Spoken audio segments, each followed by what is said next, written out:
რატომ არის ძეხვები და სოსისები ასეთი მავნებელი? მოდი განვიხილოთ. გირჩევ ყოველთვის ერთ რამეს, რომ წაიკითხე ის შემადგენლობა, რაც საკვებს აწერია, უნდა იცოდე რა სჭამ, ხო?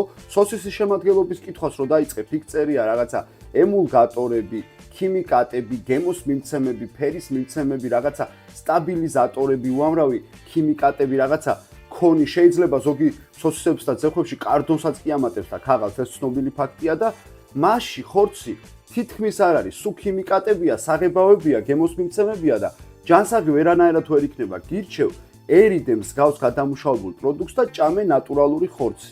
აბა მომისმინეთ სასმელი წყალი, სიმინდის სახამებელი, სანელeblis ექსტრაქტი, ემულგატორი და გელწარმომქმნელი ნატრიუმის ალგინატი, კარბოქსიმეთილცელულოზა, გუარის გუმფისი, ქსანიტის გუმფისი, სტაბილიზატორი ნატრიუმის დიფოსფატი, გემოს გამაძლიერებელი, ნატრიუმის გლუტამატი, დექსოტოზა, არომატიზატორი მალტოქსენიტი, კონსერვანტი, ნატრიუმის აცეტატი, ნატრიუმის ბენზოატი, კალიუმის სორბატი, ანტიოქსიდანტი, მჟავიანობის რეგულატორი, ნატრიუმის იზოასკორბანტი, საღებავი კარმინი, ფერმენტი, ტრანსგლუტამინაზა, შეფერილობის ფიქსატორი, ნატრიუმის ნიტრიტი, შეიძლება